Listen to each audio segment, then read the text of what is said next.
I just read Alfred Hitchcock's biography, and after about 300 pages, by Peter Ackroyd, after 300 pages, I still had no idea, really, about the man. I knew what he had done and his journey through the film business, but I didn't really have any idea about who he was.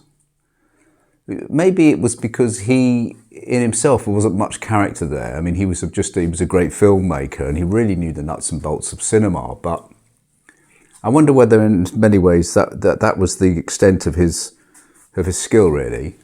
Maybe a bit like Peter Sellers. Peter Sellers, who was a genius playing Clouseau, but in real life was a man who was very troubled and humourless, actually. But anyway, the point is that Alfred Hitchcock was once asked on a talk show, interview show in the 70s, you know, what's next for you? What do you dream of? You know, what ambition can there be left for the great Alfred Hitchcock? And he said, I dream of a clear horizon. A clear horizon. And it's poetic in a way. What he meant was that day, he'd been in the film business since he was about 17 or 18 years old. He hadn't stopped. At one point, he was making 15 movies in a year, in the silent days. You know, he was involved in 15 movies a year for a while, when it really was a factory. And he'd never really let up. You know, he liked to be on the set and doing his thing. He didn't really ever stop. So his dream was a clear horizon. What did he mean by that? Well, he meant kind of waking up in the morning and having nothing in the diary at all, nothing in the agenda. Absolutely nothing. Now, I don't really know any. If you've achieved that, I'd be interested, but I've never really met anybody who's achieved that. I think the closest I came was I met a retired guy. I mean, he must have been in his 70s, who said, sorry, a police car was outside, who said, I do one thing a day, every day, and that will keep me going. In other words, he'd found a balance. He didn't want to be completely purposeless. He couldn't sit in a chair doing absolutely nothing. So he made a note each evening that he would achieve one thing the following day. Now, those things could be quite small. For example, post a letter. But nevertheless, it was still something. There was still something in the diary. It wasn't a clear horizon. Hitchcock is talking about having a future which you own entirely. And of course, nowadays, such a thing is either impossible, or it is frowned upon, or you feel shame for having a clear horizon. But I don't even know anyone who does. And anyway, the fact is that your horizon will always be disturbed, even if it was kind of clear, by some notification, somebody rudely calling your phone and interrupting you when you're in the process of doing something, like breathing, and disturbing you. I remember Joanna Lumley, the actress, was once said that she'd never answered her mobile phone, and they said, "Well, that's a bit weird." She said, "Why should I? Why should I? This was not an act that I initiated. Just because somebody else wants to kind of disturb me, you know, tap me on the shoulder. Hey, Joanna's busy. Joanna's got a life. Joanna's got a purpose, a goal. She is up to something all the time, and she wants to get on with it. It's her life." Now imagine if you're getting 300 notifications a day, or even if you're getting 10 or 20 notifications a day. You're like a pinball in a pinball machine, really, aren't you, bouncing around off these? Well, good, it keeps you going. I don't blame you. You know, we're all in the same boat. It reminds me of my mother pinballing around the house with a television in every room. A big, the TVs would get gradually smaller according to the size of the room. So, the kitchen was medium sized, the lounge was quite big. There was one that was slightly smaller in the bedroom, and by the time you get to the toilet, the screen has gone down to about 3 inches. But nevertheless, there was always a TV in the room, from bounce to TV, and they were always on different channels. And the reason for this, of course, was not because she was a TV addict, but because this was a way of keeping out the existential vacuum that Jean-Paul Sartre talked about, and Heidegger and all of those other existential philosophers, who tell us that we are afraid of freedom. We are terrified of a clear horizon. A clear horizon frightens the life out of us. I mean, it will pin us to the spot. We will feel we have a steel ball in our stomach. We will collapse to our knees on the ground and pray for forgiveness. If ever the day comes when the phone stops ringing, the notifications stop ringing, the diary is empty, and there is nothing else to do. And what normally happens is, if you ever find yourself in that position, and you can easily find yourself in that position, it only takes maybe a divorce, an isolated existence, you're not working, and you could find yourself in that place. You might find, as I said, that the kind of freedom that suddenly you're offered is not as great as you may have thought it was going to be. So she has TVs in every room because she doesn't. Reality is a very difficult thing. It's very painful, and it's best avoided. So, walking down the street, we're on notifications, pinball machine, bouncing around from this thing to that. The to-do list. I mean, what a relief is the to-do list. To wake up every morning and find that little scrap of paper. Of course, nowadays it's all done, you've probably done your to-do list with ChatGPT or Microsoft Copilot or something, in conjunction with AI, you have produced a list of things you have to do that day, and it will be things that are very important, like doctor's appointment at 2:00 to see if I've got a brain tumour, and then 4:00, cheap strawberries at Asda, don't forget to get some. But you will have a to-do list. Now, I remember when I had a farm, I think for about 10 years, I would write out to-do lists, and they would be between 30 and 40 things to do. And you can imagine how that would be, fix fence, feed chickens, whatever. It was extraordinarily long.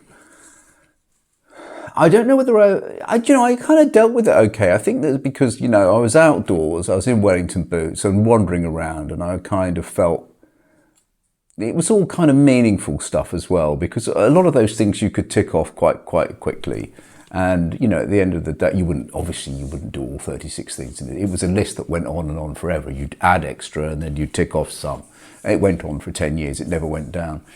But there was something kind of, I suppose, something about those jobs. They had kind of meaning, I guess, because you could see the result at the end of the day. You kind of felt that it was building a better future. It's always, better if the chickens are fed, it's better than if they're not. Otherwise, you wake up one morning and they're dead. If the fence is better, it means the sheep don't get out.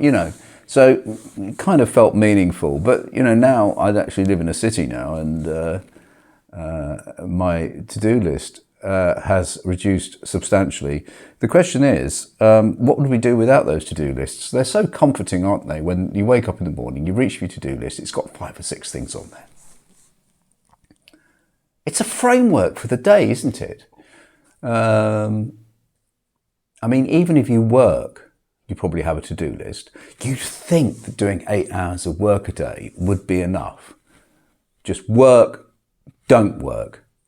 Should life be as simple as that? Well, do we really have to have the hobbies as well? And do we really have to have the whatever else is going on? I don't know. But that would be interesting, wouldn't it? Work, don't work. But no to-do list, we fill up our lives. But do we fill up our lives because we actually feel that we are in a kind of black vacuum when we stop And why does this total freedom of a black vacuum, the possibility of the absence of a to-do list, a packed agenda, a kind of sense, a frame, a kind of Google calendar framework. Without that, is there anything left? And Sartre, of course, said that the absence of that will cause this terrible existential nausea. And actually, I don't think he was being metaphoric. I think you do get a sick. The stomach, of course, is an emotional instrument, and I think you do get a kind of sickness in the stomach when confronted with that cold, dark reality. Now, they often talk about this when they talk about a sort of a dark night of the soul, don't they? What do they call it? What do they mean by that? Night terrors. I don't think it's anything weird, night terrors.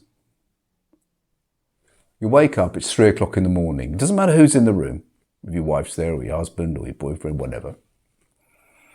You wake up and you're alone because the world is asleep.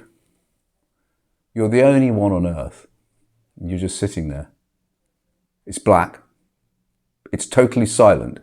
And you're sitting there with yourself in silence. And you're the only person on earth.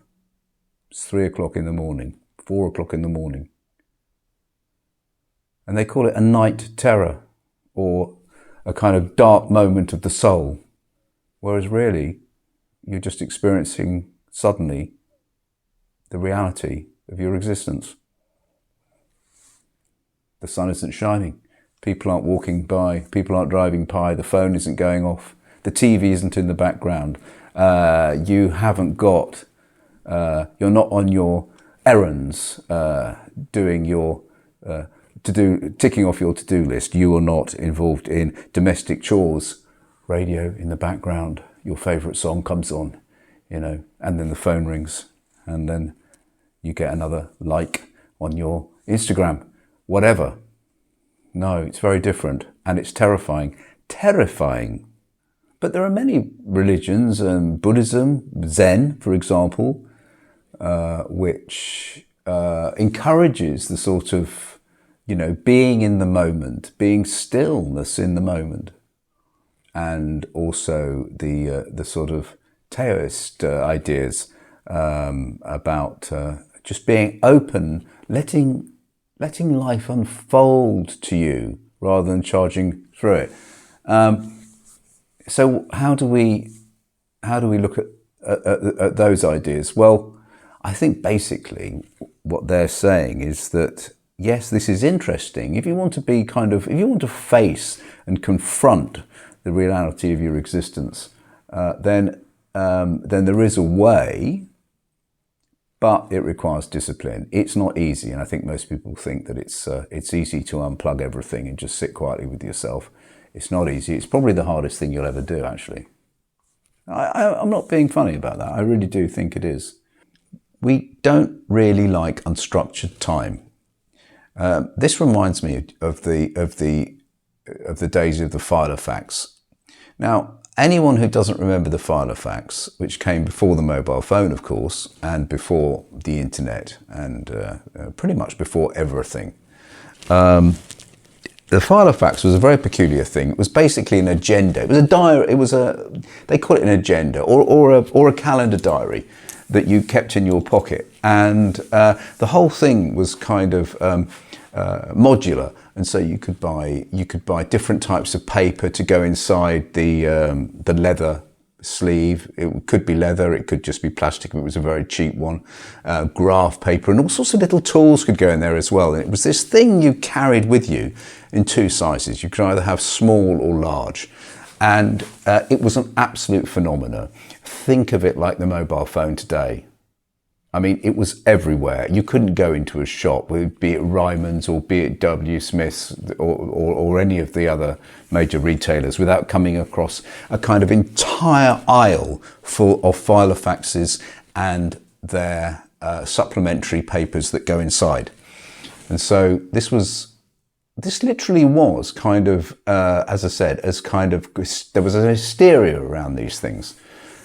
everybody got one for Christmas or for their birthday, and they were constantly adding things to it. The point about the Filofax, of course, is that once you had those lovely fresh papers, that lovely calendar and the note to-do list and all the other bits and pieces that you could insert into the ring binder. Once you had all these things that you could insert into the ring binder, then you were left with this a very expensive, often, if you bought a good one, a leather one, 50, 60 pounds, and back then that was a fortune. You were left with this thing with 200 blank pages in and a year's worth of blank diary. And you had this thing in your hands, and the point was that you bought it not to own this thing that was useless. You bought it to fill it up with things to do, so that the to-do lists were full, so that the kind of like the dream, you'd have things like planning schedules, and then of course you'd have the diary. Next week, I'm writing in your business appointments or whatever, and the idea was to fill it up. So this isn't a new phenomena. This has been around for a long time. People couldn't wait. I mean, they were literally queuing outside W.H. Smith's. They were getting in there and they're buying these Filofaxes and this empty thing which they had to fill up. And of course, you know what happened to those things, don't you, those Filofax? You know what happened to those Filofax, don't you? I'm not saying it was every case, but most of the time, that first week that you got it, you started the to-do list and you started you started making things up to fill it. 10 o'clock buy Maltesers, 12 o'clock clean car, 2 o'clock bake cookies. And then within a week or two or three, normal life had resumed itself. Yeah, you still had the to-do list, but for many people, the Filofax took a back seat. Of course, now we still have the Filofaxes in a way, don't we? But we have them on our phone. Something similar. So I can understand there must be a tension in many people, mustn't there, between kind of wanting to stop it all and at the same time knowing that if it stops, then once faced with themselves in that black mirror, they're going to find it maybe quite difficult to do. It might bring some pain, some regret, and not even that, just the knowledge of the passing of time, the temporary nature of their own existence, the fact that they are going to lose everything that they love, and in a few short years, and that is a difficult thing to come to terms with for anybody, and so you can understand why people would want to avoid it. And I don't know about the psychology here, about brain activity. Is it possible? I remember Carl Pilkington. I mean, he wasn't the first to say this, but I remember him going on about the worry hole. That the brain has a worry hole. That if you manage to alleviate one nagging worry, then another one will replace it. And I think that's true too. The brain as an electrical impulse organ is obviously kind of frizzling, if that's a word, I don't know, with electricity and memory and all sorts of other things. And it's not naturally just going to turn itself off unless it's unconscious. If you are actually conscious in the world, then you're going to be capable of thought. So you're either going to divert that thought into silly things, or you are going to have to deal with some horrible thoughts if all of those silly things go away and you are faced with a clear horizon and the to-do list has disappeared. But as I said, all of those things can be managed. And this is what Buddhism's all about. Not that I am a Buddhist, by the way. But if you are, then you will know that it is possible to alleviate yourself from some of this suffering, even though you're faced with your own raw experience. But that it is extremely hard. It's very difficult. It takes dedication. It takes will. It takes a skill set to be able to sit with that horror and deal with it. And I think anybody can, as long as they do it. Well, firstly, you have to walk into it, don't you? You have to face it. You'd have to just sit and face it. And then you'd have to let the mind scream for a while until it started to calm down. And if you did that for long enough, I think you might kind of enter a new kind of stillness inside, whereby maybe the terror and the fear had lessened. I don't say they're going to go, but I don't think they're going to be as acute. As I said, I am not really an expert. Yeah, so really I just wanted to talk about this because of two things. One, because I'd read the Alfred Hitchcock book, and I thought that was interesting about his clear horizon quote. And also because I'm feeling very nostalgic now about the Filofax. I remember getting I think I had a couple of Filofaxes, because you kind of go up the ranks. You know, when you're a kid, you're 14 or something, you'd probably get a Filofax that was made of plastic that cost £5. And it was kind of a flimsy plastic thing. And the dream, of course, and it would be branded W.H. Smith, because I don't think that they were patented. I'm not sure if they were patented by Filofax. I don't know the details, because obviously there were other brands that produced their own version of it. That's an interesting thought, isn't it? So you could get these cheap Woolworth versions, and then you'd have the brand Filofax.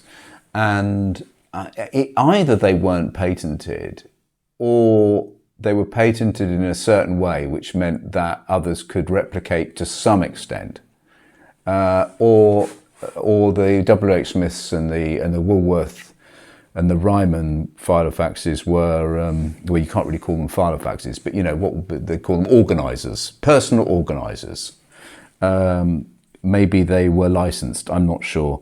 But your first one you get at Christmas would be a kind of cheap one, you know. And then, you know, when you're in work, you know, if you're kind of living at large, you know, you've got a very busy social life, you've got a bit of money, you would buy a luxury leather-bound Filofax. And you would buy that Filofax, and you would think to yourself, my life starts here. My life starts here. This is going to change everything. I'm going to be organised. I'm going to be scheduled. I'm going to be in control. And I'm going to be busy.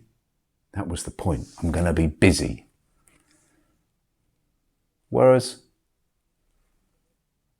in a way, maybe Hitchcock was right. Maybe the aspiration should be to be whatever the opposite of busy is. In a vacuum, vacant, empty, quiet, whatever. Well, basically, have a clear horizon.